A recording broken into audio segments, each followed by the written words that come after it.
In the summer of 2017, I had the privilege of working with the World Economic Forum, the group that sponsors Davos every year in Switzerland. I was asked to edit a document entitled Partnering for Cyber Resilience towards the Quantification of Cyber Threats. This document included opinions by roughly 100 of the most A-list information security experts in the world at the time on whether we could ever quantify the amount of savings that cybersecurity might generate. In other words, it was the belief of the principal authors, one of whom was Rod Beckstrom, who at the time was the CEO of ICANN, one of the 13 internet root servers and home to .com and .net domains, that just talking about vulnerabilities and exploits wasn't resonating with the C-level or at the board level. The idea was that if you could calculate losses, like an actuarial table that insurance companies use for insuring lives or cars, and do so for software in concrete terms so that the C-suite could weigh the purchases of one set of security technology versus another, based on the risk posed to their specific industry. It was a cool idea. And the paper, it's still available from the World Economic Forum. This is the story of how we might apply risk calculations to IoT and OT environments, and whether that might help secure these technologies in the future. I'm Robert Vamosi. This is Error Code.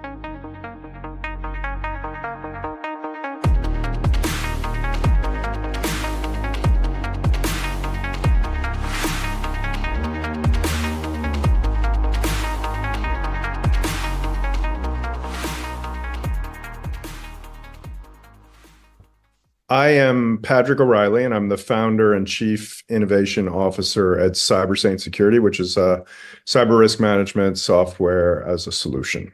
We are in a fairly crowded space as a software in cyber risk management. GRC to some extent and IRM have crossed over into our space. There are a lot of companies making claims around cyber risk management, but we're one of the very few that actually drive, actuarial data into risk analysis that support multiple risk models, as risk professionals often like to work with their own favored model. And, we are nimble and still fairly young. So we work with the Fortune 100, and we sort of got pulled into enterprise because some of the older products maybe dead-ended a bit on this problem set.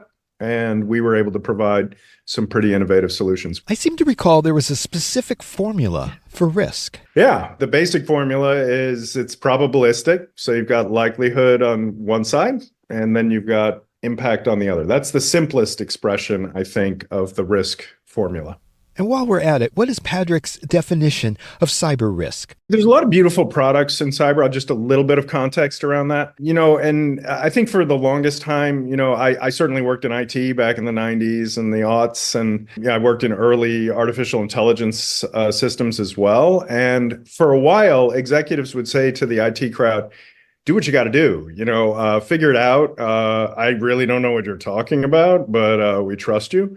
And I think a lot of the products that have come into the market in cyber have this mandate sort of buried within their implementation one way or another. That is, beautiful set of visualizations, a lot of wonderful, activity around the endpoint, but not the most legible thing in the world outside of a very narrow subset of specialists, almost like monks in a sense. So I think for cyber, one of the big mandates over the last 10 years has been to find more standardization.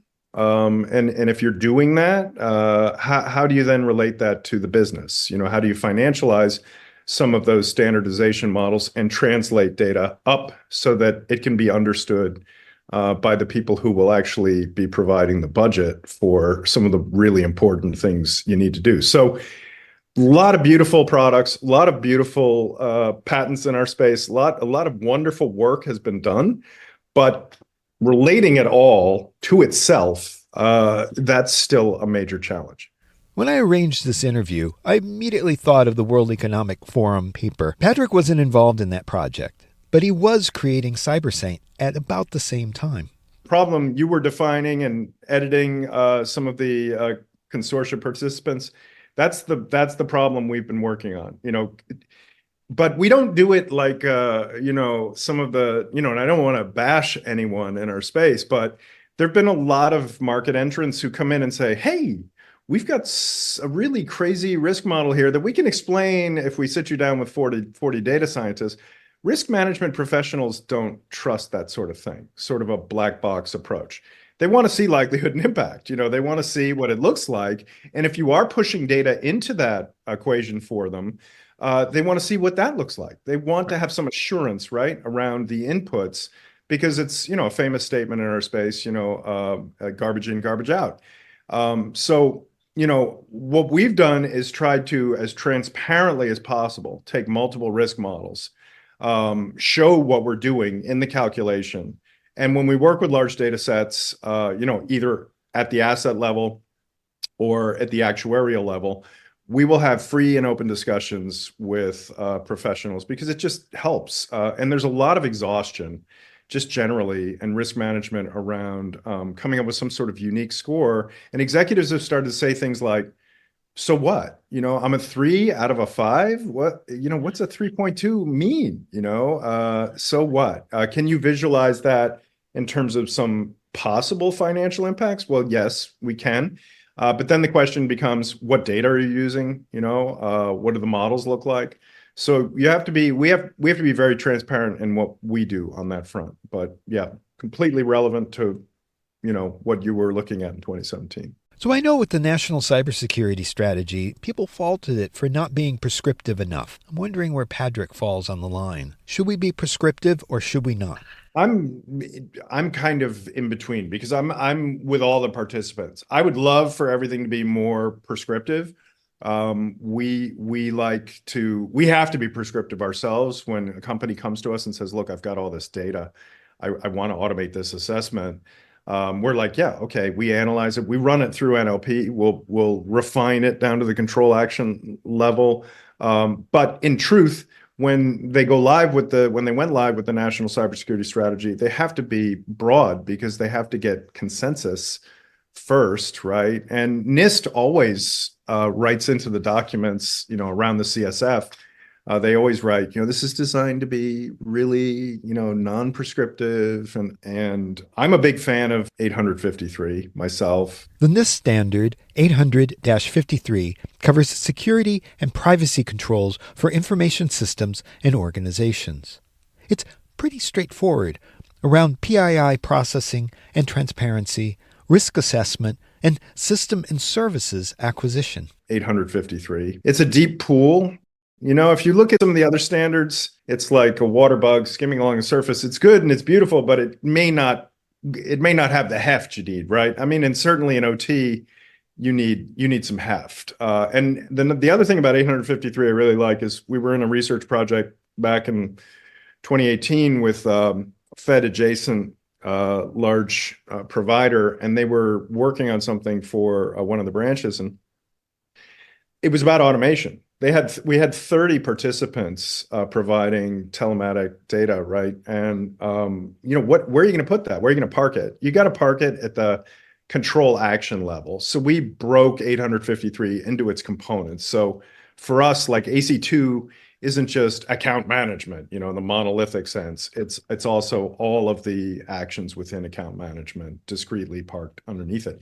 Each one of those being its own, unique UUID, and then you can drive telemetry to the proper part of that control. I remember the conferences where the Chamber of Commerce would jump up, and yell like, "Hey, slow down!" And they weren't even being prescriptive, and the Chamber of Commerce was saying, "Slow down! It's too much for everybody." So, in energy, in OT, in water treatment, in finance, in the heavily regulated industries, they've become prescriptive over time through consensus, right? Through NERC and FERC. So you will have mandates that are pretty detailed.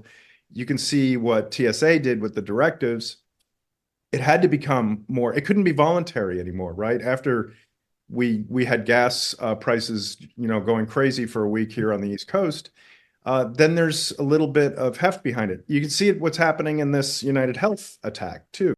At the time of this interview, United Healthcare was facing a cyber attack, which some have considered to be the largest healthcare-related attack to date, with patient data also breached. There is a federal investigation into the attack, as well as several civil lawsuits against the provider. Padraic says the industry itself has resisted change. HHS had come out 2 months ago and said, we have every intention of being more prescriptive and tying that to Medicare and Medicaid payments. And everybody, the American Hospital Association went crazy and said, that's not a great idea. We know how to do it here the best way. And, you don't want to bury us in regulation because then we'll be writing how we're doing instead of actually making the changes that we need to make on the technology.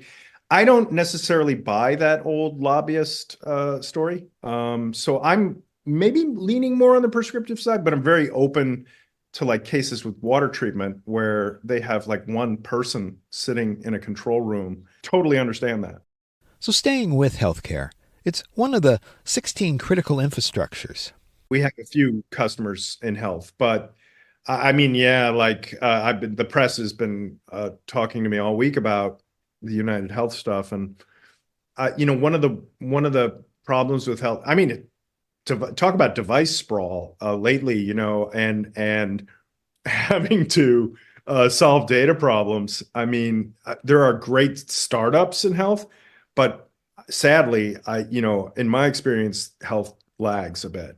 And it's sad because, and I hope, and I know some people in healthcare want to change it. But think about what they deal with, right? It's the data is so valuable to people. It's their personal health. It should be protected, and the delivery of services. People are having trouble now with this United healthcare hack because it's a payment system. It's so concentrated, the risk. It's half of all the payments have to go through this application. They're not able to get their prescriptions filled. Small doctors' offices are not getting their claims paid out on. It's bad. It's really bad. And in Ireland and in the UK, their healthcare system attacks were bad as well. And honestly, sometimes I really scratch my head. Like one of the things I do is sometimes the Irish government, because my father lives over there, will call me up and they want me to sit on like a panel. And these panels are always great because it's a bunch of Irish senators in the Dáil. And they had a health service attack. And they were the first half of this committee meeting, they were just banging away about, we're not going to pay anybody. We're not paying a thing. We're not doing a damn, they're not going to. And it was great. But, I sort of asked a few questions like, do you have any baseline understanding of the protections you currently have in place around, healthcare and services and the whole structure of how you do payments? And they were like, no. So, with healthcare, half of my family's in healthcare, and I got to watch them go through the different changes as the industry matured. And my hunch, because I deal with governance in the structure, a lot, my hunch is that healthcare has lagged because it was in the hands of the surgeons until the late 80s. And then management schools kind of started pushing a structure into the biggest hospitals. But they were not native to the hospitals themselves. They were, they came out of other practices and fields. And then the HMOs started to get so powerful. And I just don't think cyber has been a major priority. And other than health, there are 15 other critical infrastructures. Are there ones that stand out as the need to quantify their risk more than others? Yeah, I would say so. Energy's always been big for us. And I think energy is a very forward-leaning, in terms of maturity. The risk teams we work with in energy, the compliance teams we work with, they were some of the first companies that maybe tailored the cybersecurity framework uniquely. So even before the financial sector profile on the CSF came out, energy companies were building their own subcategories. So we were working in system to kind of keep up with them. They take it very seriously. They've used all our risk models in system as well. We've built additional functionality for them to be able to sort of like do issues management and turn those into risks in the register. I would say energy is huge. Finance as well, very mature, expressing a lot of interest, especially in probabilistic model FAIR that we have in system. It's big inside finance. Other sectors, MSPs that deal with the defense industrial base. Very, very big. I wouldn't say their maturity is up at the level of energy and finance, but with the help of MSPs, they do get up there quite a bit. Those are the big three in system that I think, and then I would say other financial structures like, VCs who do due diligence, system integrators as well, and they touch everything. They touch federal. Right. So we work a lot with the system integrators also. So maybe there's something at the federal level. Maybe there's a framework that's open enough, and then at the industry level, say water, they have their own controls that are specific to that particular industry. I mean, I thought for a while they were going to try and turn CMMC into something like that. The Cybersecurity Maturity Model Certification, CMMC, aligns the U.S. Department of Defense information security requirements for third-party defense industrial-based partners. But even the CMMC is not all that encompassing across the 16 critical infrastructures. There may be a broad standard that could be prescriptive, sort of best practices that hit, an optimal set across the 16 sectors. But you're right. It's got to be tailored to the unique needs of because some sectors are really OT heavy. And that's a different set of things you're looking at. So when we talk about other critical infrastructures, say transportation or oil and gas, we're talking about PLCs out in the field.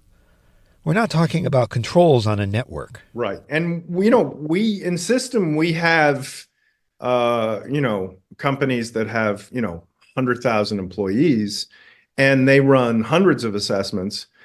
So, you might have, NIST moderate baseline over here. You might have human resource controls. You might have physical environmental security, all of that stuff, a more human-centric set of controls. But then you can also run more specifically tailored assessments for operational tech as well. And we were involved in a project to sort of baseline thousands of plants, and there were two frameworks. There was the one framework for IT, and there was the one framework for OT, run in parallel. So they're different. They just have different concerns. Some similarities, but a lot of difference. And so in the case of an OT framework, can Padraic still derive some sort of dollar assessment for the risks?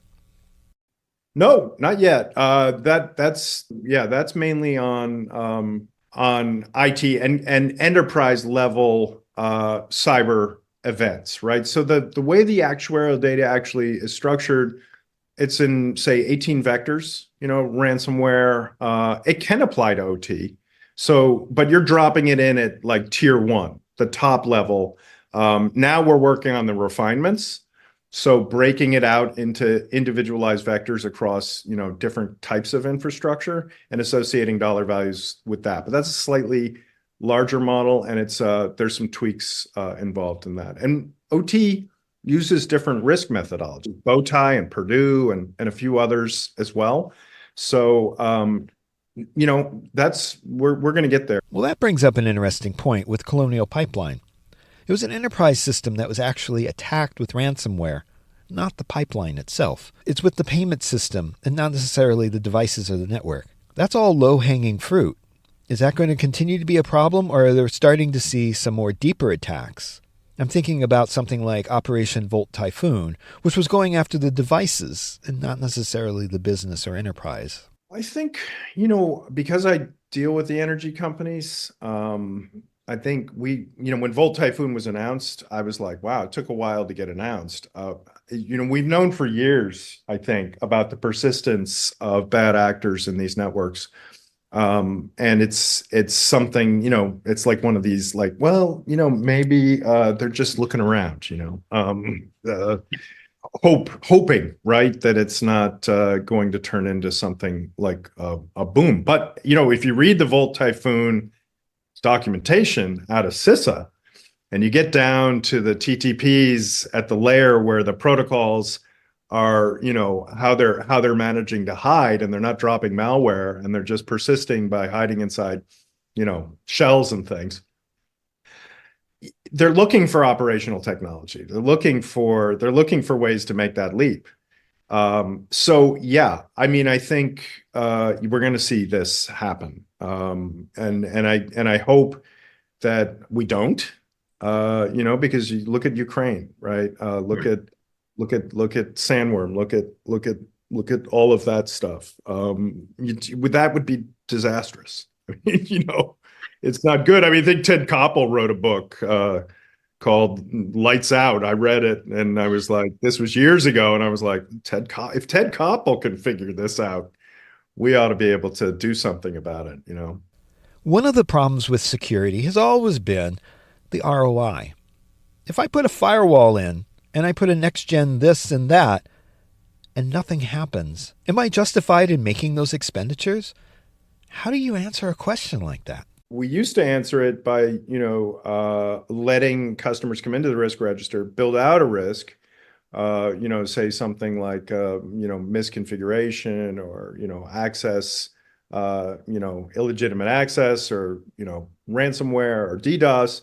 And then they would associate the controls manually. So they would say, okay, just generally speaking, of the control framework I'm working in, I think these top 10 really relate to mitigating this one. So for example, on an OT risk, you're definitely going to see patch management, definitely going to see MFA on RDP, you're definitely going to see network segmentation. So there's a dominant set of controls that are associated with any particular risk exposure. We've always done that. That's a very solid approach that NIST, has been suggesting for years. We believe in it. It's part of the RMF, but the tricky part comes where, what are the dollar loss values associated with that individual risk? That's what we use actuarial data for, because a lot of companies just said to us, okay, I can build out a risk register, but I can't justify to my management what, a likelihood looks like, just a decimalized likelihood. And a lot of large companies want to work with not decimalized likelihoods. They want to work with X events per year formats, right? So we've put that in system. So now we're driving the actuarial data over sort of more intuitive visualizations on likelihood, and then relating it to the controls. We do that programmatically now too. So if you drop in these risks, you just drop in 3 fields, sector, revenue, employee count, you get 15 to 18 vectors, depending on whether it's, the data's there for 18. It can go down to 14, I think, because there's some missing data and some exotic sectors. But once you have that, you also get the control groupings out of the box. Now you have the dollar loss values, the controls associated with it, and there are formula we use in system for automated risk reevaluation. So if you are advancing your control score, say on the FAIR model, that's, resistance strength, right? Resistance strength will impact likelihood. It can also impact impact or loss magnitude as well. So it depends on whether the controls are preventative, detective, or responsive. So we bucketize them that way. And we've got a nice formula that does some automated calculation of residual depending on control strength. So customers love it because as they're working on the controls, they can see the impact on the loss values as well. So now, say you want to propose a project. Say you want to understand, whether or not you replace all your firewalls, whether that's going to move the needle. You can model that in another part of the product. So you create a project, you drop in the technology, you then sort of speculate on what it might do to the control implementations. Just model it. And you don't have to push a button to say this project's going live. You just are sort of modeling it. So we let you do that in the remediation part of it. And it's huge because right now, I think the end of the era of IT just sort of, IT has other reasons and OT as well now to socialize this, right? It's a huge legal issue now because of the SEC. You want to be able to socialize what you're doing on certain exposures, and you want executives to have eyes on that because it spreads your risk and it guarantees your budget in a sense. So most of the companies we talk to now need that ROI. They need to understand the competing projects and what the ROI schedule might look like a little bit for each competing project. Yeah, so rationalizing the practice in terms of ROI in a data-driven way is really a big trend right now. Let's talk about likelihood, part of the risk equation. Padraic mentioned events that demonstrate the likelihood in IoT and OT. It seems like there are very few public ones that you can call and point to. Whereas in the networking space, well, there are several examples. Everybody seems to know the risk there. So how does Padraic discuss with customers who may be skeptical the likelihood of an IoT or OT risk? Yeah, well, you can break it down by the event in the data set. So you can look at, when the data set catches up, because it lags by a few months because we've got a team of researchers backfilling it constantly. So it updates monthly. But you can also, when there is a question around assurance with respect to a likelihood that gets a bit detailed, we can have a call and we can show them the result. So we can filter it down on the events that we know were OT-based events and show them the size of that sample just for some assurance, because they often need that assurance because the executives come in with the 6-shooters loaded up, So CyberSaint, it's building a database based on the live data that they've accumulated over time. That provides the likelihood events that are going to trigger whatever calculation Padraic comes up with. And loss events. So we work with Advisen. So, they do a wonderful thing with loss events. They get whatever is published or out there on an 8K first, but they also do FOIA requests for follow-ups on fines, judgments, estimates of reputational damage. So there's a time series component on the loss values as well. And I would suppose CyberSaint is working with cyber insurance companies. Mm-hmm. Yeah, we work closely with a few right now because one of the things they're trying to figure out is what's the optimal set of, protections to have in place for a client. Also, how to carve up the risk pool, because they've been tending to write unique policies for each customer, and it drives them crazy because you look at property and casualty, right? I mean, it's just like they push a button, you got a policy, right? So all of the cyber risk underwriters I know are trying to get more standardized, and we can help them with that. So what I'm hearing from Padraic is that we're actually closer to the homogenization of risk than we sometimes feel we are. Yeah, and I mean, just a little more on that. It's always been an ambition of mine because before I got into cyber, I got into cyber through a group of people I went to school with, and they were, I would surf with them periodically. I'm a terrible surfer, but they're pretty good. And I'm just a little too tall and I can't pop up. And it's just, and, I'd put on my wetsuit and I'd go out with these guys and, they'd help me. But they were in cyber, and for years they'd be like, you've got to look at cyber. You've got to look at cyber.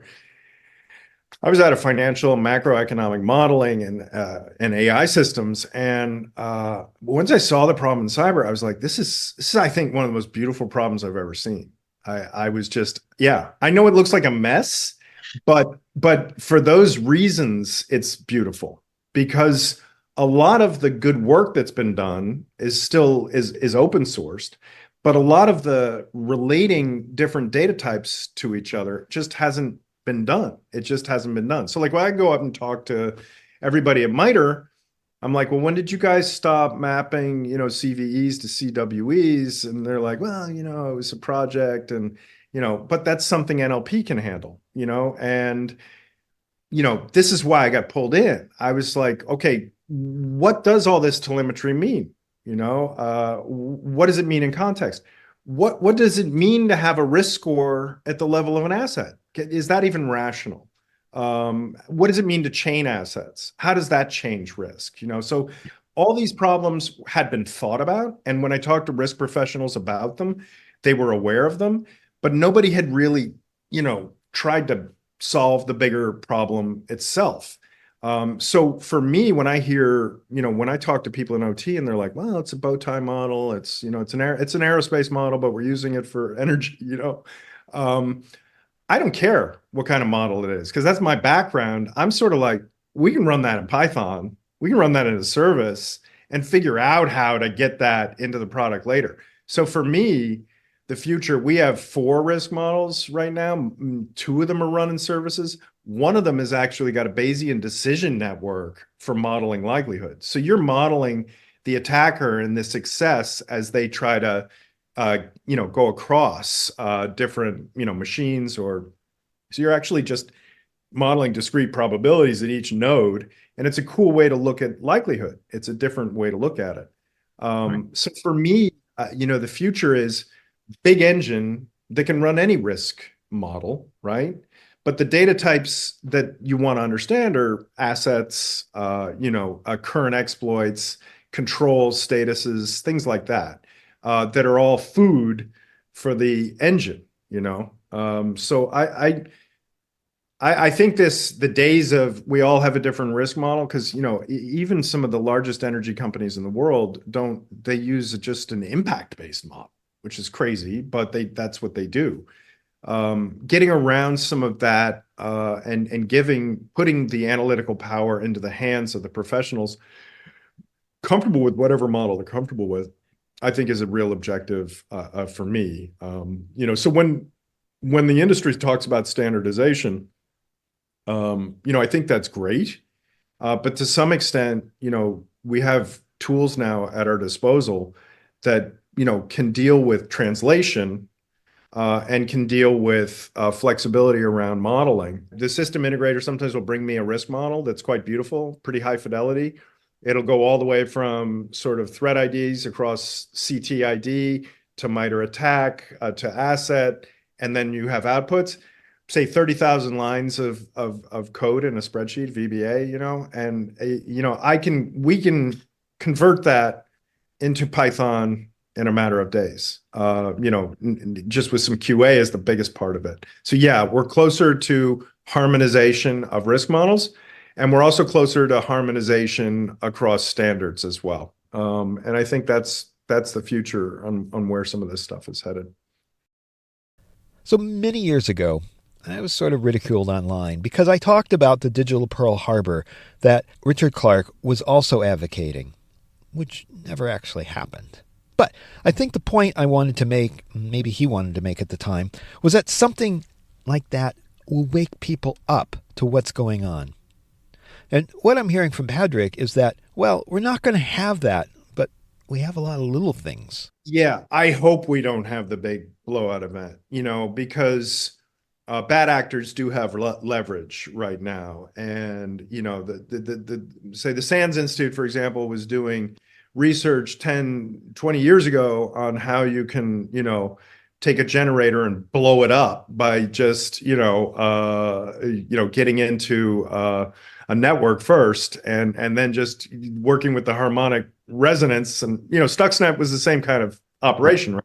So I think, I hope we don't have to go boom before we figure out a way to take this more seriously. And I do think the administration is doing a pretty good job on elevating awareness about this sort of thing. And the Volt Typhoon announcement is alarming enough, I think, maybe to get it outside of of industry and into the, into the hands of politicians to do some more noodling on it, because it's got to be priority. I'd like to thank Padraic for talking about the need for more risk assessments in IoT and OT.